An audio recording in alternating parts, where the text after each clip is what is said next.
Hello and welcome back to the podcast. So today I'm going to be talking about how do how do I heal from the guilt of moving on with someone else? And this was a question that I got in from someone on Instagram. I put out questions on social media for this podcast specifically that to explore areas where people felt stuck, and this was a really good question that came in. The guilt of moving on with someone else. How do I attend to this? How do you heal with this? And I think, especially with relationships ending, there can be a lot of guilt that can come up for a number of reasons. And it's important to actually look at what guilt is, the purpose that it's there for, and how that can manifest when somebody has left a relationship. And the context and nature of the breakup is also very important. Guilt is rooted in the belief that you've done something that you believe to be wrong, or that you regret. You've broken one of your own codes, rules, or expectations, and you've fallen short in your own estimation of how you believe you should have behaved. Now, when we're looking at guilt and we're starting to explore it, what can be helpful is to look at, is the guilt appropriate and is it proportionate? Have you done something that warrants feeling guilty? Are you experiencing an appropriate amount of guilt around the behavior that you engaged in? Some people are going to have varying perspectives on this, and that's because we all have different belief systems. We all have different rules that we adhere to. We all have different expectations within our families, what we expect of ourselves, what we expect of other people, our partners, what we believe they expect of us. And then obviously we have societal conditioning around how we feel we should engage when we're in relationships, how we should conduct ourselves. And I think that can be such a loaded topic when people are exiting relationships or if they're moving on in varying stages in life, and the judgments that are centered around that. And that's an important word too when we're talking about guilt. It's judgment. The judgment around the thing that you've done or the behavior that you've engaged in is either regrettable or you should feel a degree of embarrassment, shame, remorse, regret around the thing that you've done. And the thing is, within the scope of relationships, and especially with breakups, the idea and concept of guilt can sometimes lead to a bit of a blurred area, because there's numerous reasons as to why relationships deteriorate, and there's numerous reasons as to why people cope in the way that they do, the way they handle breakups, and how they choose to exit those systems. And it's not always black and white. It's not just a clear decision if I'm leaving. For certain people, they may have tried dozens of ways of getting their needs met. They may have had repetitive conversations about what needed to change. For some people, they could be operating from this place of denying how they truly feel, and that could have been for the duration of the relationship, and that wouldn't be on the partner in that sense of a failure to communicate. But when we look at conditioning, we look at why people cope in the way that they cope. That can be a massive nuance to this conversation. And we'll use cheating or infidelity for an example. So if someone has cheated and this has brought about the end of the relationship, they may feel guilt around how they behaved, the hurt that was caused, the breach of trust, the impact on the other partner, feeling betrayed, humiliated, rejected, not enough, all those things, shamed, and also the way in which things came about, how this was discovered, the impact of it, the perception of other people, the change in the sense of self, and the impact that. And we can look at this, and there can be genuine harm caused, especially on that level of self-esteem and self-worth. And for the person that may be engaged in the infidelity, there can be genuine regret, there can be genuine remorse, there can be an appropriate and proportionate level of guilt, right? Especially where there's affairs, infidelities, and breakups. That's a whole other conversation when we're looking about guilt in that scenario. When we're talking about, and look, just even on that, person to person, relationship to relationship, you will find that there are people that won't feel guilt. They'll feel that the affair was justified. They'll feel like the infidelity was justified. They will have their own code of conduct, their own behavior, their own meaning making as to why that was okay for them, why that needed to happen. They might not feel any appropriate feeling of remorse or guilt. And that's their blueprint. That's how they've made sense of things, and it will be on a person-to-person level, how that will impact them. And this is why when we look at other people's behaviors, when we look at people exiting systems, we really don't have the full context as to what's going on. We don't understand the full depth of why they did the things that they did, how some people are able to just move on without any hang-ups, without any regrets, without any judgments on that. And that might be rooted in, their own belief systems, their own rationale around that behavior. And for others, they might never be able to let go of the guilt. They might carry it with them for the rest of their life. It might have totally taken them down in their own estimation. Their own sense of self, has become affected from acting out, stepping out, maybe being in a betrayal or an infidelity or having an affair, even leaving for some people, exiting the system, moving on with somebody else. The guilt around that action, the judgment around it, the impact on the ex-partner, their feelings, how they're going to cope. Some people can never let the guilt of that away or let it go, especially where there's moral and religious judgments that come in here. And this might be speaking more towards people that have engaged in moral vows. That idea of, staying in the marriage, even when it's not working, for better or for worse. That idea of what the parental expectations might be, the familial system, and the wider two networks of each partner. And that can be something that people have a lot of guilt around. And it's also what I mentioned there earlier about expectations, what the person expected of themselves, what they believe their partner expected of them, and what other people's expectations might be around how somebody should handle a breakup, how somebody should handle repairs in relationships. And the thing is, I'm speaking to a very broad context here, because I'm not looking at just a specific, a relationship ended and I've moved on with somebody else and I'm feeling terrible. There could be a whole sequence of events as to why that got to that place. I don't know if it's a long-term relationship, a short-term relationship. I don't know if there's kids in the mix, if somebody's married. But the context is quite important, but also that person's perception of guilt would also be very important. Where is that stemming from? Where is that judgment stemming from? Is it coming from their belief system? Is it coming from their own religious experience? Is it coming from the partner, the ex-partner, how they're handling things, their story, their experience of the breakup, their expectations that haven't been met? Or is it their own expectations of self? Well, I should have stayed, I should have been there, I shouldn't have done this, I shouldn't have done that, And I think that's important, because when we look at guilt and we look at what guilt is supposed to be there for, it's the correct behavior. And it's rooted in moral codes of behavior, the idea of what we believe to be right or wrong. And this is why I'm saying, pardon me, for some people it can be subjective. Some people can feel completely justified in their behavior. Some people can be indifferent. They'll feel that their behavior was warranted. And again, we could look at some scenarios where people break up and they're completely indifferent because they knew that it was the right thing to do. They knew that moving on was what they really truly wanted. They knew that there was a whole sequence of events that led to that person losing interest in the relationship. And, they're not viewing it from the place of a contract. They're not viewing it from the place of, I have to love to meet this other person's needs. They've rooted it back into the self.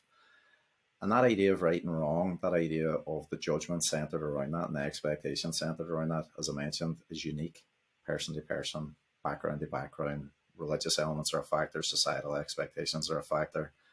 And it's how much that person feels that they need to live up to them, whether it's for their self, the other person, or what was expected of them as a partner. However, just on that, not all exits require convoluted explanations. In your heart, you may know that this isn't what you want. Some relationships need to end because staying within them would feel like a self-betrayal, a slow death, feeling resentment, frustration, overwhelm, feeling trapped, intuitively denying parts of your experience to stay connected in a space you no longer feel content on, connected on, unfulfilled, and the cost to the sense of self to do this. And that can go energetically against the logic in your mind, why I should stay, all those expectations, all those judgments, all those rules that I have about how I should show up. The battle of the head and the heart is very different. And you can rationally think of reasons to stay in a relationship. Why someone is a great partner on paper, the time you've spent together, the experiences that have shaped you both, that you've grown through, the times that you were there for each other, the good and the bad, the difficult. The truth is, you can love someone very, very deeply and care about them. And in your core, you can still know that this is no longer what you want in this season of your life. And I think that's a very, very difficult conclusion to come to, because it's not something, the love just doesn't go away in all contexts. The person that's feeling guilt on some level does still care, because they wouldn't feel guilt if they didn't care. That's the paradox. And all those things are valid. Those experiences, all those things that you shared are worth being grateful for, and they're worth cherishing, in time. But the thing is that enough of a reason to deny all those parts of the self, to deny your intuition, to deny those really strong feelings in your heart that this isn't what you want? And that is the grief that comes with letting go of the old container. And it's not about that person not being a good partner. It's not about that person not meeting the need. It's not about all those things that we can interject in a narrative. It's just being true to yourself, living life by that compass, your own internal guide of knowing that, is this what I really truly want? Is this the spaces that I want to be in? Is this the person that I'm choosing to share aspects of life with? And if not, why am I clinging to this so fiercely? Why am I holding on, even though I know that this is causing me distress internally? And multiple things can be true. You can be so thankful for all those experiences that were shared and grateful for that relationship and what it gave in the season that you were in, while also knowing that in the depth of your heart, this isn't what you want going forwards. And that is the major internal conflict between what you know you want and feel and what you think you should want and what you think you should do. And you have to weigh up the cost. What kind of partner would you be long term? Staying in a container that you don't want to be in? And how would this influence how you show up? And is it fair to your partner, or that partner, I should say? Because the cost is going to be quite great. And if you don't address how you feel consciously, and you keep pushing those feelings down and you deny them, they will find other destructive ways to come out. And I think that sometimes can happen. This is where other partners can be waiting in the wings. This is where affairs and infidelity can start to happen. This is where longing for a different way of life can start to creep in. And, you're not able to be fully present and appreciative and grateful of all those things that partner, that current partner, is able to provide. And you're going to start to see the negatives. You're going to start to magnify that. You're going to change how you're showing up from a place of resentment and frustration.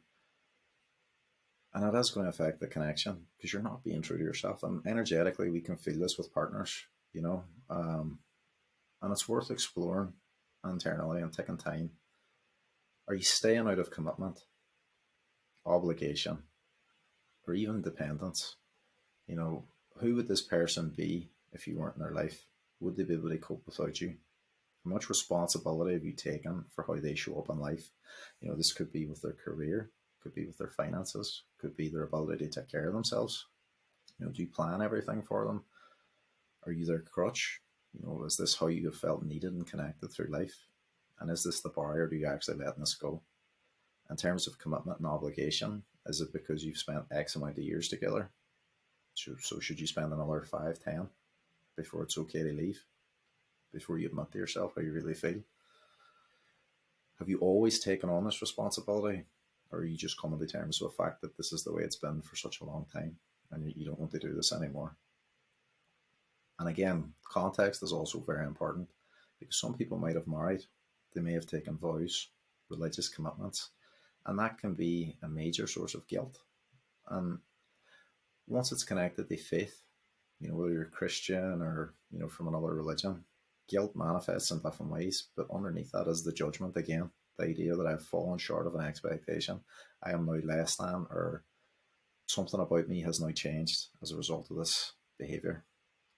And that religious judgment around why you should feel guilty or that you should be compelled to stay in a container you don't want to be in, there's nuance to those questions. Was there growth? Was that person willing to do the work? Were you willing to do the work? What had you tried up to that point? How many repetitive arguments and disagreements and different things that took place before you got to this place? What was the capacity or willingness for things to change? And it's not always black and white. Sometimes we go into marriages with the best of intentions, but sometimes there's also that self-denial piece is still very strong. I've spoken with so many clients that knew for a long time, even years into a relationship, that this isn't right, this isn't what they want. They still go along with it. They have kids, they get married, and those rites of passage, those things that happen, still don't take away the feelings that are inside that this isn't it. This isn't what they really truly want to be doing or how they want to be living. But it's got so far away from them. They felt powerless. They were coasting. They weren't really in control of their own life. And then adding on that religious judgment as well. It's just another layer of shame, another layer of embarrassment, another layer of criticism and judgment. Worrying about what other people would think, worrying about what their friends and family might think, their community. But it has rooted a lot of the time in self denial, not really owning up to how you feel. And then that thing about not wanting to hurt the partner, are you really hurting them by not being honest? Because in some way, are you living a lie by staying? And what would be the impact on them long term? And that's sometimes why these exits take place. And as painful as they are, sometimes there's opportunities that can come out of this for both people. They have avenues for happiness, because the veil is lifted. We're no longer deceiving each other. We're no longer deceiving ourselves in that scenario. Um, and the fixation on what other people will think can sometimes feed into that judgment, whether it's your friends, your family, your circle, or the ex-partners. And that is the difficult thing to talk about, like loving the person and also recognizing the upheaval and the pain that this will cause. And then it's also taking responsibility for this idea of it's your life. And that's not, I'm not saying this in a selfish way, like fuck everybody, but I mean, like, it is your life they live. You have to take ownership of your choices. You have to take ownership of what it costs you to ignore, your true internal feeling of what you want for your life, what you want your life to look like, and who you want to be in it. And are you prioritizing their happiness, what they want for their comfort or for their connection, over the sake of what you want for your own life? And it's a big topic. I'm not saying it's an easy question to answer, but anybody, I think, that has wrestled with these thoughts, that has moved on, that has felt guilt, can probably relate a lot to what I'm talking about. And it's not like there's, obviously there's a lot of different things that go into a relationship breaking down, and I am going to touch on this in this episode, but just thinking out loud here at the minute. And I think, like, when we look at coping, how people cope, their behavior won't always make sense to this, especially for people that people please. You know, that is how people can stay trapped in relationships, stay trapped in jobs, trapped in dynamics for years and years and years, because they didn't feel resourced to have those conversations. They didn't feel resourced to act. And I'm not saying that is a justification for relationships just abruptly ending. But what I will say is, when people get true to themselves and they slow down, and this can often happen in therapeutic containers, it can happen when people have significant life events and things change, and it makes them confront reality. I was going to say mortality there, it's a bit deep. But that idea of life and what they want from it, you start to weigh things up in different ways. And I think when people go into therapy and they start to understand, how did I get to this place? What has shaped me? What has brought me to this way of being? And how has my relationships reflected this? And they become clear on who they are and what they want and what they expect and what's theirs and what's not theirs in terms of conditioning, in terms of expectations. And they really get silent and they tune into themselves. And I don't mean this in like a woo-woo way. I mean genuinely being with the self. And then that small internal voice starts to get stronger. And that guides you. That does guide where you're going. And it can be hard to ignore when that starts. And it's not about a lack of love or consideration for the person, but it is that self-betrayal piece that we spoke about. And it's weighing that up. Like, what would it cost me to ignore this? What would it cost me to push this down, to deny this feeling, to turn a blind eye to how I'm really experiencing this relationship? And it's not clear cut for everybody. Some people have kids in the mix. They have to co-parent. There could be hostile interactions with in-laws. They could be isolated. They might not have a friendship group, a support network. They might not have their own family of origin they lean on. Things can become messy even legally with separations and finances and properties. And I don't think people make these decisions lightly, even though to the ex-partner it might feel like a very frivolous or impulsive reason. But the thing is, you don't know how long that person's been carrying it, that internal feeling. And I know to an extent it was their responsibility to communicate. But speaking broadly, because I don't have all the context, Sometimes we have to move the curiosity in our own therapeutic journey. Like, why did that person do that? What was underneath that for them? Why did they handle it in that way? And also being an impact of that for the self. Like, what was that like for me? What did that bring up? The feelings of rejection, or the not enoughness, and being discarded, and the comparison that comes with them moving on with someone new, especially in small towns, where people talk and gossip and stuff comes up. But for the people that were asking this question about the guilt, your main responsibility is to yourself, first and foremost. And I mean, if you have no other dependence on that relationship dynamic. So the ex partner's family, the ex partner support network, the ex partner's friendship circle, and yours, the small town people will be talking about things, that's not your responsibility. Your responsibility is to the self, taking care of yourself and recognizing what's true for you. You have to recognize also within this how your own behavior has contributed to you staying potentially for a long time. And that is the self betrayal piece, the people pleasing, going against your gut feeling. And in my experience with clients, sometimes this can be for years at a time, the denial of the extent of the problem. You can't take responsibility for how someone will cope post breakup. That will ultimately fall on them as their responsibility towards themselves. For them to seek help and support, they move through the breakup. And if you've acted with integrity, you've communicated in a respectful way that it is over, despite it being difficult, despite it being sad, possibly even devastating for the partner. But that's all that can be done from that perspective. You can't stay and live your life for another person when in your heart you know this isn't what you want. You can love them and care for them and regret that this is what has come to pass. But you have to be true to yourself, because it's also unfair for them to be with someone who isn't fully invested in the shared future of the relationship. And as I say, there's a lot of moving parts to this. It's not a black and white thing, you know. And you can acknowledge that it's hard for them, and you can have empathy for them, and you can care for them from a distance. But the perspective shift over time has to come back to the self. You taking care of yourself.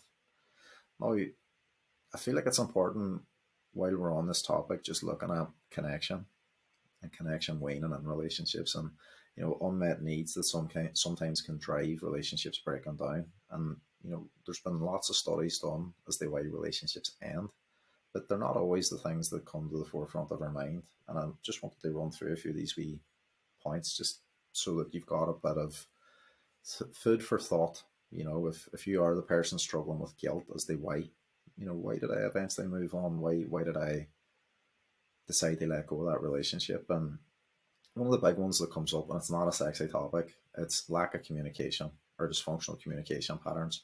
So this is like repetitive arguments, not being able to communicate in an empowered way, reacting as opposed to responding, being critical, contemptuous, defensive, shutting people down, shutting people out, silent treatment, all those behavior patterns and communication patterns that don't lead to any clarity on what needs to change. Also, a person's inability to communicate, that won't communicate, can make things very difficult. Poor conflict resolution, so no repairs, not actually attending to the disagreements, ignoring that there's a problem. Any kind of abusive behavior, Jesus, goes without saying that shouldn't have any place in a relationship that you're in.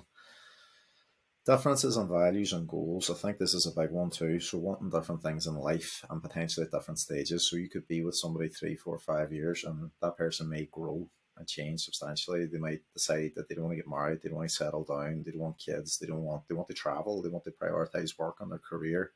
And look, all those things are valid, but they also create space for potential deal breakers to come into the mix. And that could be some of the reasons why some people that have messaged on have moved on, have left relationships, because they wanted different things, or their values had changed, or they could see maybe where their partner hadn't grown or was unwilling to grow.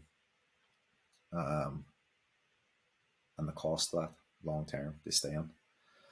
A lack of intimacy and emotional connection, and this is a big one. I spoke about this before. So, not being able to attune, not being able to connect, not understanding what makes your partner feel valued, appreciated, respected, special. Are you there for them? Are you making quality time for them? Is there a core of friendship? Do you enjoy being around each other? And then naturally, the quality of the sex life. Is it more from a place of obligation, like a chore?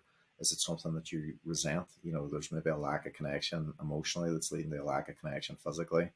And is there a capacity for things to change? And I think just on this, for the people that are maybe listening to this that have engaged in infidelity or affairs, maybe that brought about the breakup. Sometimes what can happen, especially with infidelity, is, if they go off and they have an experience and it's blown their mind with somebody else physically or sexually, there can be massive levels of guilt, the consent around that can actually lead to psychosexual issues, that can actually lead to connection issues and attachment issues then within that container. And it can be very, very difficult for somebody who has had those experiences then to go back into the container of that initial relationship and be present and actually have the fulfillment from that, because now they've got a comparison, now they've got something else there in the mind that wasn't there before. Also, we've got the impact of trauma, the impact of um, how that can show up, within physical intimacy as well, especially if that person's not aware of the extent of the problem or why they feel the way they feel, or if they've got embarrassment or shame around certain things. Also, expectations and conditioning around frequency of sex, the nature of sex, and intimacy within relationships, because there's a lot of assumptions and stuff that are problematic that come from society that aren't really rooted in what actual normal healthy experiences of a sex life should be. And you see this a lot when couples actually start to talk about frequency, sex drive, expectations, and even how the communication around that's handled can be a problem. Um, Infidelity, as I mentioned, betrayal, breaches of trust, massive, massive, massive reasons for relationships breaking down. Different levels of commitment. So somebody might be non-committal, ambiguous about what they want going forward. So again, as I mentioned, not being open to marriage, kids, settling down, different things, prioritizing career, financial issues. Is the person financially responsible? Are you the breadwinner? Are they dependent on you? Are you under chronic stress, unsupported? Does the person struggle with addiction or gambling? Or the impact of that on the relationship? I think there's an old saying as well: when poverty comes in through the door, love exits through the window, because that is the extent of financial stress on a relationship. It puts us in survival mode. It makes us lose sight sometimes of the actual unit of connection between the couple because they're in survival. It's like we don't have that solid foundation. It's not that we don't have it, but everything else is under massive stress and tension. Different lifestyles, non compatibility, living parallel lives, one person not growing, the other person being growth resistant, lack of inclusion in each other's lives and networks. This is massive. So, not feeling like you're a part of your partner's life. They might have separate friends groups, separate hobbies. They might not have anything, and you might have so much, but they may not want to be included. They may not want to do those things, or you may find that your interests are diversifying and going in a different direction. That person's just simply not. They're just very much they are who they are, but that you're starting to see that connection waning, or that effort not being made to be a part of your world as well. Or you could be that person that's just simply not willing to connect with them as well. Power imbalances, so not having your own independence, your own autonomy, the ability to make your own decisions.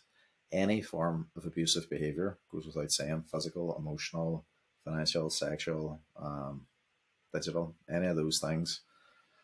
There should be no space of that in a relationship. And if there is, that can also lead to relationships breaking down, connection breaking down. I mentioned work and life stressors. So major stressors of change in life include grief, loss, illness, career change, pregnancy, all those different things coming into the mix massively can shift and impact the nature of a relationship. And as just as I spoke there earlier about guilt being rooted in judgment, judging yourself for a behavior around something that you've done, it's also worth looking at the intention and how you felt at that time and why you did the things the way that you did them. Like when I work with this in the therapeutic container, I tend to work with a feeling. I tend to look at the expectations. I tend to look at the belief systems and the conditioning. I use varying techniques to work with the guilt and free the person from that. But other people's perceptions and other people's or judgments aren't your responsibility, because you can't control them. You can't shift how they might think and feel, and nor should you, because it's not something that you can control. You have to get right in your own head and in your own mind and in your own heart as to why things were the way that they were, while also meeting yourself with a level of compassion and a level of empathy, and also holding yourself to a higher standard going forward. That if you fell short in your estimation of how you could have handled that, that you learn the lesson from that and the experience and embody that going forward. And even just on the topic of guilt and the judgment around that, how long should you feel guilty? How intense should it be? Should you be crippled with it for the rest of your life? Should you have to walk around with a placard, saying what you did, make yourself small for the rest of your life? Or can you have a sense of compassion and empathy for how you handled that at that point in time with the knowledge and resources and understanding that you had, and grow and learn from the experience, as regrettable as it is? And if the roles were reversed and it was the ex-partner that broke up with you in the same way or moved on with someone new, how would you feel? How would you interpret it? How would you cope? What would you expect of them? How would you want them to feel? How would you want them to adapt going forward? Would you want them to be miserable for the rest of their life? Would you want them to be small? And this is the thing, when we're coming from a place of hurt and a place of pain, and when those feelings are really justified and feel valid, it can be very hard to let that go. But it's also, they're holding on to the pain because life goes on regardless. That person that's moved on with that other partner, they're carrying on regardless of whether or not you're holding on to that pain. And this is why I'm saying post-breakup, your responsibility to yourself is to seek help, to seek support. Lean on your community, lean on your friendship group, to move through the pain of the loss and grieve it, and work on yourself, build up your self-concept. It's like holding that burning coal, hoping that other person's going to feel the pain, feel the heat, and they won't. They might not, they might never, they might not care, And that's why your responsibility is to yourself. We're all different. We all have different levels of resilience and confidence, and some of us will seek help and get support and adapt and grieve and overcome the loss, and some of us won't. Some of us become victims, powerless. We lose our sense of self and our personal power, and we get caught and trapped in grief, unable to move forward, living in what was and losing sight of what could be. The opportunity and space that has been made now that relationship has ended. And I'm not saying it's easy, but it does take time. It takes time working through the emotion, the loss, grieving it, rebuilding your sense of self, and recognizing some people will do the work and feel the feelings, and they'll grieve and they'll grow, and others won't. And you can't take responsibility for the work that others won't do. Only your own choices and actions moving forwards. And I think that's important to touch on.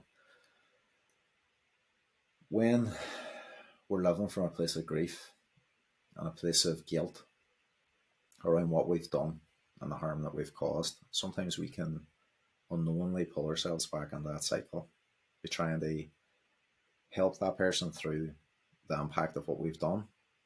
And I think sometimes that can perpetuate more harm, to the person that acted out and did something that they shouldn't, but also for the person that's wounded, that's in pain, that's angry, that can keep them stuck in that cycle, and it can also lead to you replaying old dynamics and staying trapped yourself.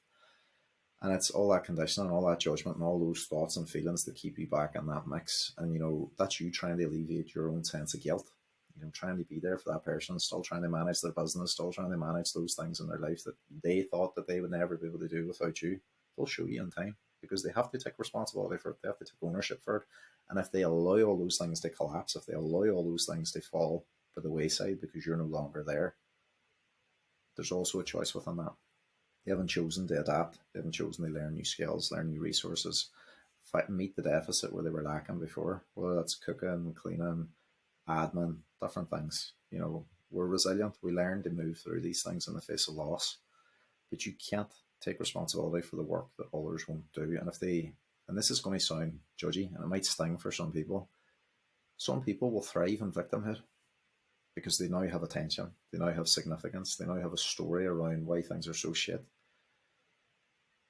and there can be secondary gain, and that can keep them stuck, that can disempower them. But there's other benefits and needs that they're making from that story and that narrative, and that's not yours to sort out. That's not yours to correct. That's their stuff. It's their life. That's the house that they're choosing to live in.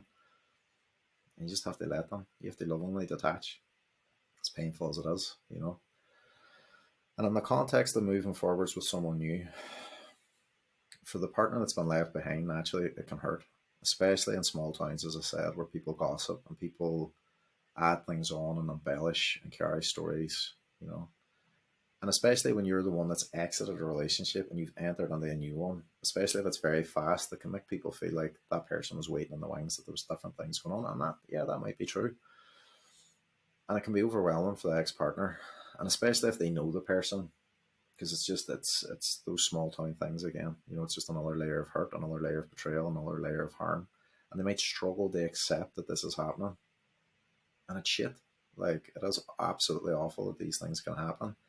But from the container of the person that messaged, saying that I'm struggling with guilt moving forward, you have to move forward in your life, and your focus has to be back on why that change needed to take place, why that relationship broke down, and why you chose to end it. And that is the only thing that you can really shift your perspective to, because how that other person feels will be unique to them. And look, as I said, some people are indifferent. They might be like, well, you know what? Fuck them. I'm with this other guy or this other girl now, and this is the way it is, and this is what I want, and whether they like it or not, tough. And I'm not saying everybody feels like that, but there are people that are very conflicted, by how they feel and what they want and what they think that they should have done and should do going forwards. Some people will switch partners before they address patterns. And you'll see this. You see it in therapy all the time. Same pattern, different partner, over and over and over again, recycled.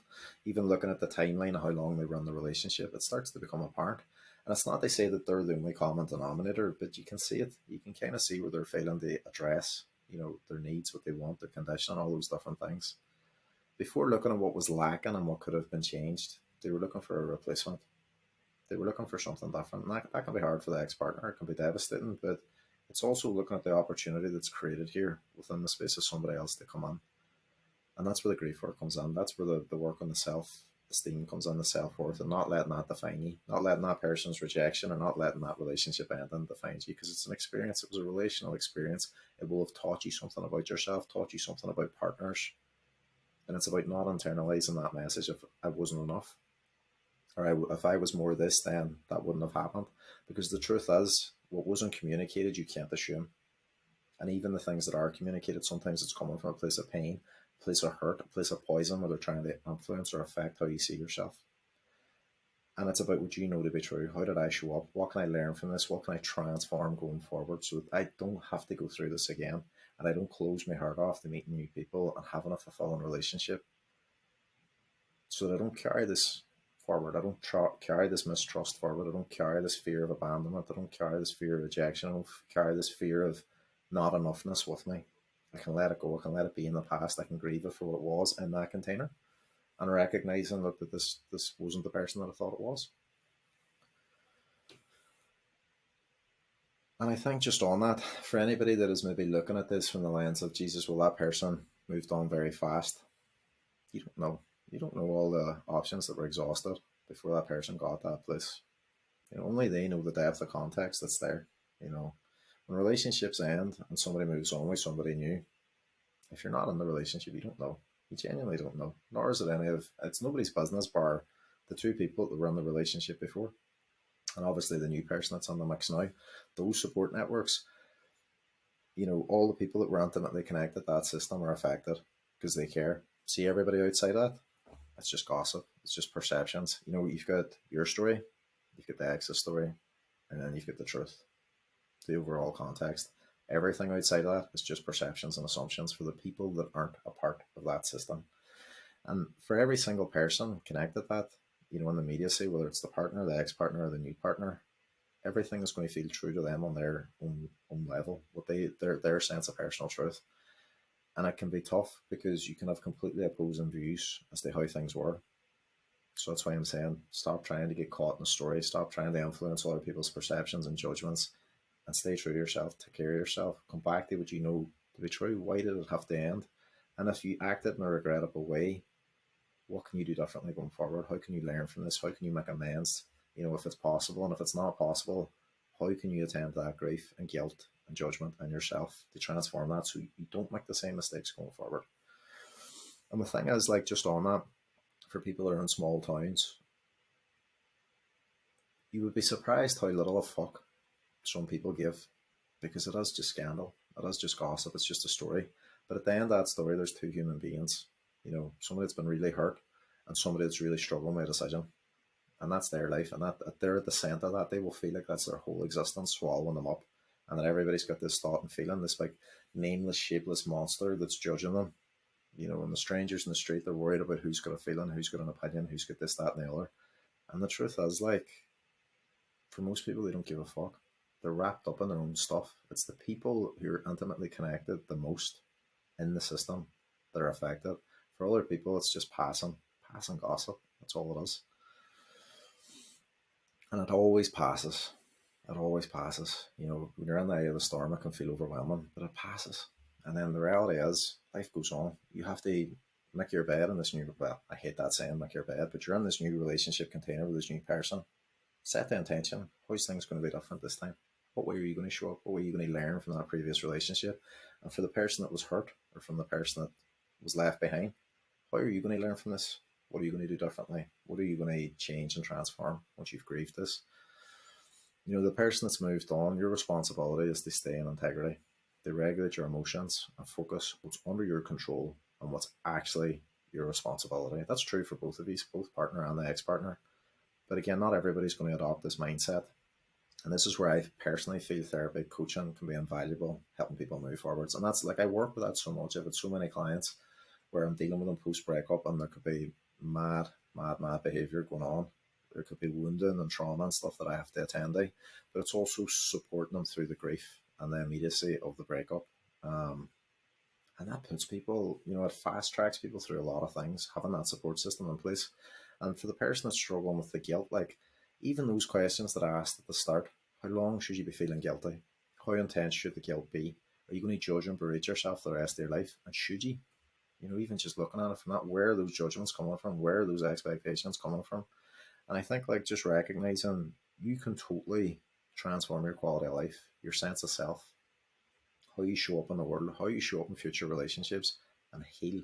And see even where trauma has been an influence on how you've behaved, whether it's from an attachment perspective, whether it's anxious attachment, avoidant attachment, disorganized, all those things that might be relevant, but you might not know were a factor that can come up in therapy. You can start to understand it. You can start to learn how to regulate, how to cope better, how to communicate better, how to get your needs met, so that we're not swapping partners over patterns. We can start to learn. We can start to, take responsibility and change, do the work, unpack, make sense of things, so that life can be lived fully and present, not with one foot in the past, buried in regret and afraid of moving forwards. So just want to say thanks for listening, and I'm very thankful for the questions. If there's any other topics that you would like me to explore, please send them in on social media. There are a whole load of different ways I could have went off in this episode. I'm speaking very, very broadly. Obviously, guilt is centered around certain actions, and there were some questions that were very specific, but again, lacking context. And I hope you found this episode helpful. If it resonated with you, please share some of your thoughts or feelings. You can DM me, you can comment on Instagram. I just want to say thanks very much again for listening.